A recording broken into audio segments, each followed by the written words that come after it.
please may I come in? Yes, please come, Riju. Good afternoon, sir. Good afternoon. Please take your seat. Thank you, sir. So, Riju, tell us about yourself briefly, your academic qualifications, your work experience, and your main hobbies. Sir, I am Riju Shrivastava. I was born in the city of Vidisha, Madhya Pradesh, and I did my schooling from Bhopal. Then I went on to pursue my graduation in economics from Sri Ram College of Commerce, University of Delhi. Post my graduation, I have worked as a LAMP fellow with Honorable Member of Parliament in Rajya Sabha, and my interests and hobbies include scrapbooking and journaling. All right. So, Riju, you mentioned that Vidisha is your birthplace. Yes. So, what is the history behind Vidisha? If you can just recall very briefly. So, Vidisha has a rich history, and it dates back to Mauryan Empire, where Ashok's first wife belonged to Vidisha, and he was instrumental in the construction of Sachi Stoop near Vidisha. And why is Madhya Pradesh calls itself as the heart of incredible India? Sir, there are multiple factors to it. First one is its geographical location, as heart is in the center of our body, Madhya Pradesh is in the center of the country, and also because heart is one which is keeping us alive. The culture, heritage, geographical beauty, and the various other factors, the rich cultural and social diversity is what keeps our country alive. And why is India incredible? So, it has a lot of factors for India also. The rich unity in diversity is one of the main factor which makes India incredible. We have huge geographical distances from north to south, and more than 200 languages, so many cultures. So it's like so many people gelling together, living together. Okay. Tell me, you are working as a legislative assistant to MP, some fellowship you are doing? Yes, sir. It was a fellowship which recently got completed. Tell me, and you have been in Lok Sabha intern also, what is the difference between the election to a Lok Sabha MP and election to a Rajya Sabha MP? Sir, election to Lok Sabha is by the first past the post system, and election to Rajya Sabha is by the proportional representation system. And for election to Lok Sabha, the country is divided into various constituencies, and all the people directly vote. Whereas for the Rajya Sabha, the pattern is different. It is the MLAs and the MPs vote for the members of Rajya Sabha. Is the electronic voting machine used for Rajya Sabha MP elections? Rajya Sabha MP elections, yeah. Sir, I am not sure about. You're not sure, but you said proportional representation. So how is it?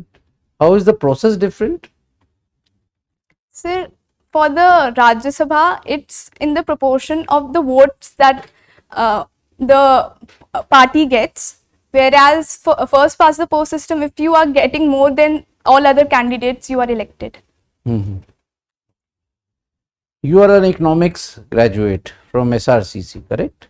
Yes. Now, Prime Minister has recently told that if WTO allows, India can feed the world.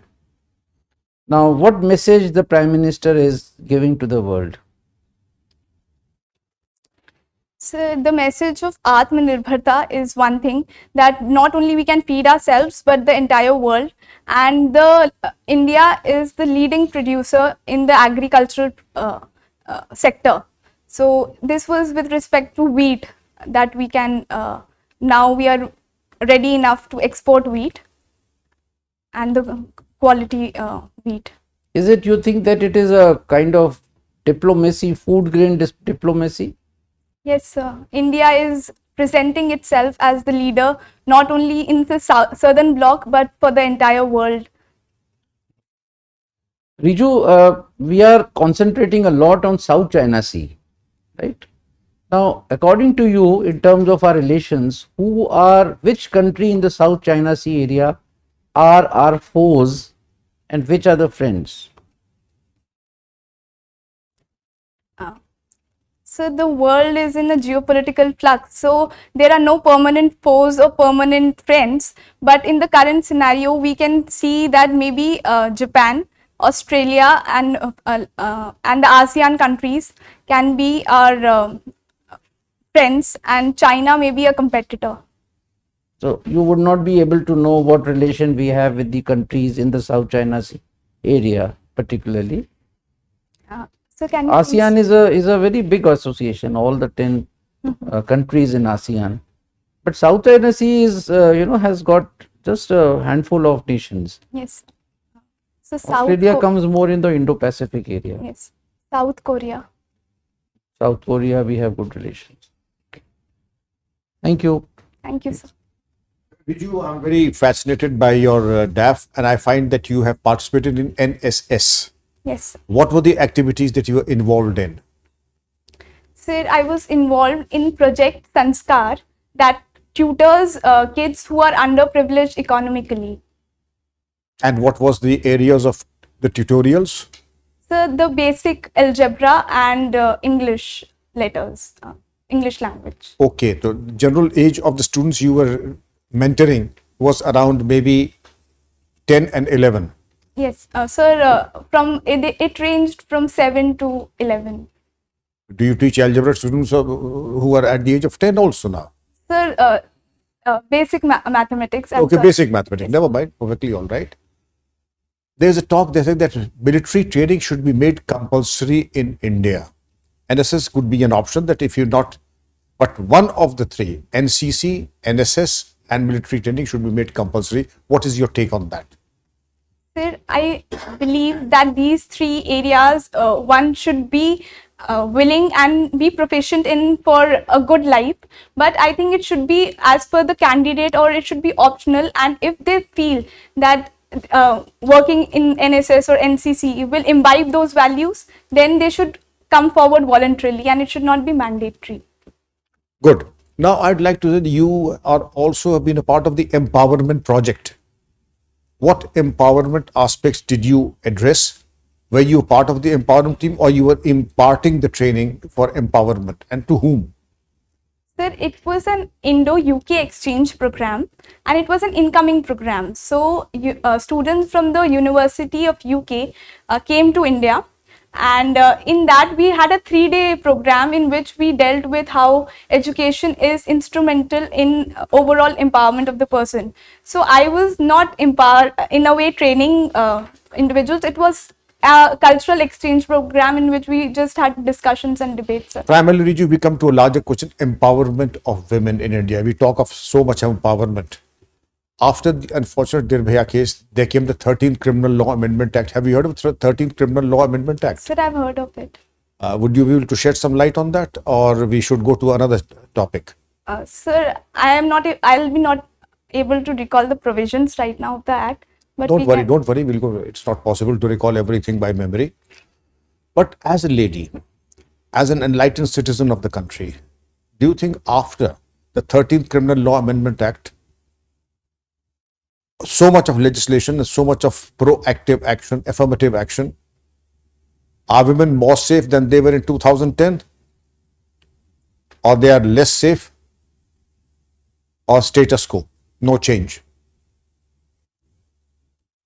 Sir, I believe that there has been increase in the safety of women, and women are more safe than they were in 2010. And there have been steps both by the government and even society. The perception of the society has also seen an improvement. So there's a German philosopher who said about India, lofty ideals, lowly conduct. When it comes to treatment of women, lofty ideals, lowly conduct. Whether you agree with this or you disagree with this, and your reasons. Sir, I do not agree to the statement. Ideals are not lofty. Only when we aim high, then only we are able to move towards the path. And the conduct is also improving. There is a long way to go, but still we cannot say that it's lowly conduct. We are striving. Okay, now we shift gears and come to Naxalism, left-wing extremism. Again, the watershed year being 2010 and today 2022. Do you think we have been able to do something drastically positive to contain left-wing extremism, or we still have a long way to go? Sir, I believe both the things. In the first one, we have been able to do a lot in this field. Operation like the mission Samadhan is doing really well, and still we have a long way to go, as the number of districts in the red corridor is still 50 to 60. So we need to reduce that. But in 2010, it was said 40% of the landmass of the country is impacted directly by the left-wing extremism. Today, certainly not 40%, it's much, much less than that. Yes, sir. So, do you think that something positive must have been done? Yes, sir. Certainly, sir. Okay, my last question. You are a district magistrate and you have the option of picking up an assistant for a very sensitive role. One is very competent but very dishonest. The other is very honest but less competent. Whom will you pick and why? Sir, I think I'll pick the one who is honest and less competent, because training and skills can be acquired through practice and imparting training. But honesty as a virtue comes from within the person, which is very difficult to maintain. Thank you. Thank you, Shanta. sir. I'm interested in history, and you are a resident of Bhopal. I go there. Which three places of importance you would like to show me in that order? Please tell me. The first one would be Bhimbetka Caves, which is very near. Second one would be Tajul Masajid, which is one of the biggest mosque of Asia. And so third would be, it's nearby Bhopal, Sanchi Stoop, or the fourth one could be Bhojtal Lake. How old is the mosque? So it dates back to 14th or 15th century. I'm not able to recall the exact. And Bhimbetka? So Bhimbetka dates back to Paleolithic age, prehistoric times. Worth seeing. Yes, sir. Worth seeing. You are Yes, recommending. sir. Worth seeing. Okay. Definitely. Any cultural center in Bhopal? Because we keep hearing here and there that a lot of cultural activities, plays. So Bharat Bhavan is one. Bharat Bhavan. Yes, sir. Ravindra Bhavan, Bharat Bhavan. So a lot of cultural activity Yes, in sir. Bhopal. All the time. Okay, I can ask you some questions. Say, are you aware about NDRF? Yes, sir. What is it? National Disaster Response Fund. And National Disaster Response Force also. Right. Now, how effective is it, you think, Sir, in tackling the disasters or not? By your assessment. sir, I feel it has been quite effective in tackling disasters, and the emergency response that it gives is really worth appreciating. Many a times, sometimes we've seen that maybe it has not been that effective, but overall as a response force, I find it really effective. Where in recent times it was in the news? Which problem? So I've just It's okay. If you don't remember, it's all right. We have seen, I'll ask you some questions on the external front. Are you aware about ASEAN? yes, sir. What is the full form of ASEAN? Association of Southeast Asian Asian? Nation. Very good. Is India a member of that? No, sir. No. Now, a very burning question. There had been many bank defaulters. You may have heard the name of Nirav Modi, Vijay Mallya, etc., etc. They have been absconding for long, absconding or caught in legal tangle. Have you ever thought that what would be the best way to bring them back here? Sir, two things come to my mind Yes. regarding this. First, that the prudential norms and when the loans are given, so the prudential norms and regulatory forbearance should be there, and there should be active monitoring of the loans so that they don't. No. What I'm saying is, Riju, they are already absconding abroad. What can we do to bring them back? What additional step? Rest So what there should government is be doing- common international laws regarding such defaults if a person is absconding. So those laws should be implemented, and India has not signed the treaty. I'm not sure about the treaty, but India is not signed the treaty which. All right. Thank you. Yes. Thank you. Sir. And Madhya Pradesh has got the largest number of tribal population in the country. How do you see their socio-economic condition vis-a-vis general population? Sir, Madhya Pradesh has diversity in tribes. There are Bhils, Gonds, Saharias, Vegas. So each tribe has its different characteristics and different development parameters where they stand. So some tribes have been able to merge with the mainstream society, and their parameters like sex ratio, etc., are quite good. They are like Gonds and Bhils. However, Vegas and Saharias, they are still lagging behind, and they are PVTGs. So, Okay. So what mechanism do Government of India have in terms of financing their developmental, developmental activities or plans? so there are some central sponsored schemes and central sector schemes. One, we have Eklavya model schools specifically for tribal students, and one more scheme which has recently come up is the MSP, the food for where tribals can come up with their own indigenous products that they are making, and try food. The development corporation can help in marketing those products. So these are some of the. There is some kind of flagship plan also, some overarching kind of strategy for comprehensive development of tribals using different schemes. Any idea? Have you heard of tribal supply? Yes, sir. How does it work? Tribal supply. What is the strategy? How tribal supply is being financed? Sir, I'm not sure about. Okay, no problem. It's okay. Now you have also Riju worked as Green Governance Initiative as young leader. Yes. So whatever experience you have gained as young leader, do you think you will be able to implement when you become district collector?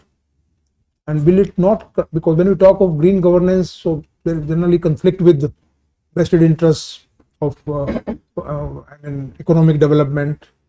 So how would you balance?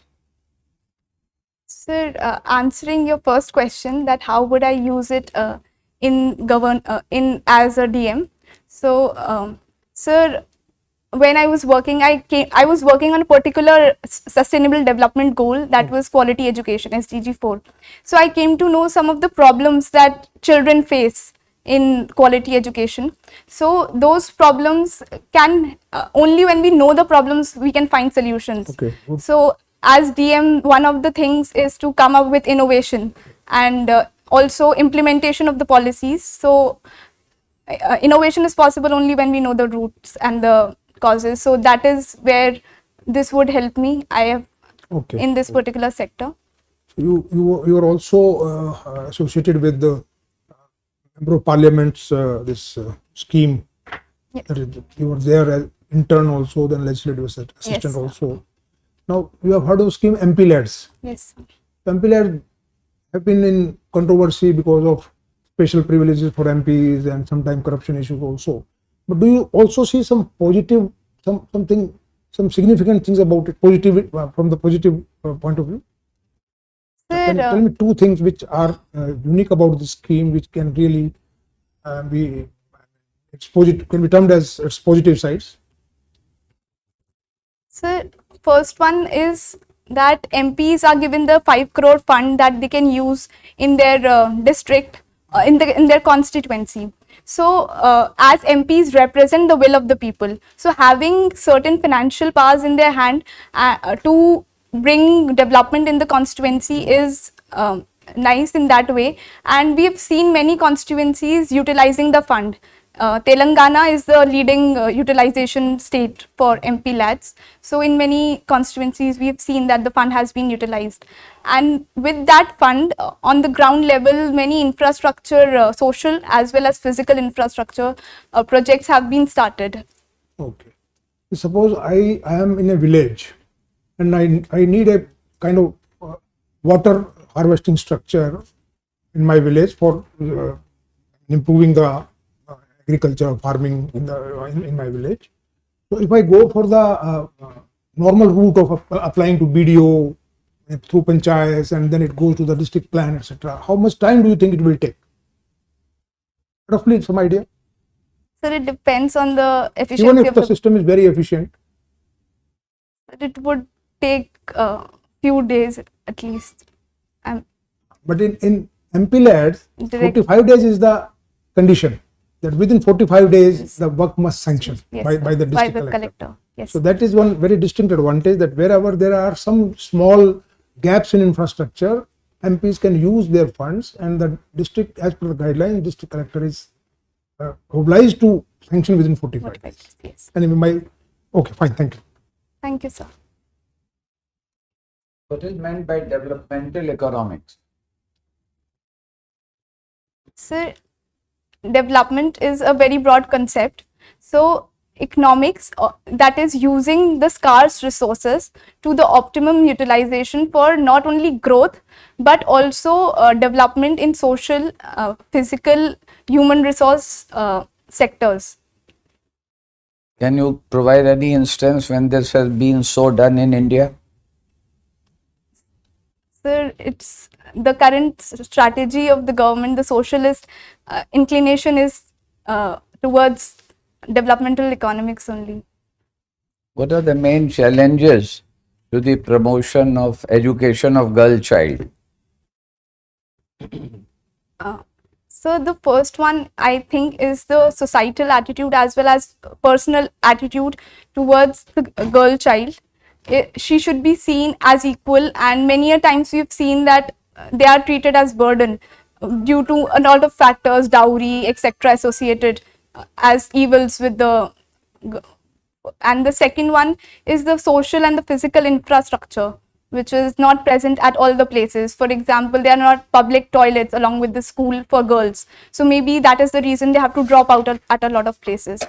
And so third, networking capacities of girl, because they've been restricted a lot many times to home, and they have not been able to get suitable employment in, like their labor force participation rate is also low. So networking and social capital is not built. So How has been the practice of independent directors in the companies so far? sir, I am not very good I don't have a good assessment on this. Okay. Next question, you are the DM in a district which is having a problem of social disharmony. How can you use social media to deal with this problem? Sir, it could be done at 3 steps. First, it could be done at the preventive step, so that proactive approach is taken, and regular meetings with the media persons could be done, so that they share the positive news and do not instill any fake news or any news which could cause public disharmony. Second would be at my individual level. I would use my social media accounts to the best of my abilities, in the sense that awareness can be created towards problems, towards certain schemes. Second, to tell that this is the correct news and not fake news. So through my personal social media platform also we can share this. So this is what comes to my mind. Okay. Thank you. That will do. Thanks. So, Riju, we have come to the last question, and that would be from a topic or subject which we would like you to choose. Sir, it could be related to social issue of women empowerment. Women empowerment, all right. So, tell me how technology has helped the women in their work space and for their security and safety? We've seen with the coming of technology like the CCTV cameras and the surveillance, so it is ensuring women to be out even at nights and late night and can equally work as men in the late night shifts. So that is first factor. So second, I think through technology, women are getting more opportunities to explore their interest and come out. For example, social media or YouTube has also helped in online education. So that is another thing. We can have more options to explore and not just be restricted to the four walls of the house. And third, it is also helped like the recently remotely working has helped women to have a better work-life balance, which unfortunately women has a greater share or burden of the household chores. So that has been balanced, and men are also equally, the society is coming forward to empower. You did not cover security safety aspect. Sir, You mentioned CCTV, that was for security. Okay. sir, All right. Anything else? Any other point? no, sir, it was great. So thank you, Riju.